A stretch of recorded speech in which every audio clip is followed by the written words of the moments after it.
Kak Ain sebenarnya tak rabun pun. Betul tak? Ni semua, hari ni kita nak tanya soalan fakta unik berkenaan Makcik Foundation. Okay, let's go. Kak, berikan fakta unik tentang Makcik Foundation. Satu je. Sebenarnya Orang lain tak suka, dia suka. Dia suka makan otak lembu, lidah lembu. unik tu. Okay, unik. Makcik Foundation kan, dia kata dia umur 48. Tak belum 48, dia muda lagi weh. Comel. Dia kata dia gemuk. Dia kurus tau. Sebenarnya dia bukan makcik lah, dia kakak sebenarnya. Okay. Yang orang tak tahu dia tahu. Tak ada yang unik. Mungkin hampa unik lah kot. Kami dah sebati dah. Agak-agak apa yang orang ni tak tahu?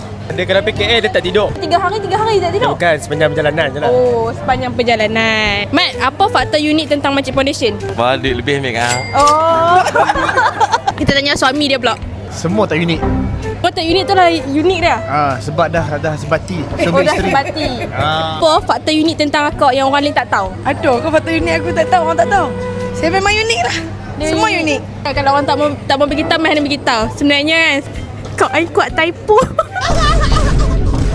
Sebenarnya bukan typo. Ada? Saya tak ada masa nak tengok beberapa kali ataupun nak tengok tak faham lah. Ni, lagi satu, Kak Ain sebenarnya tak rabun pun. Betul tak?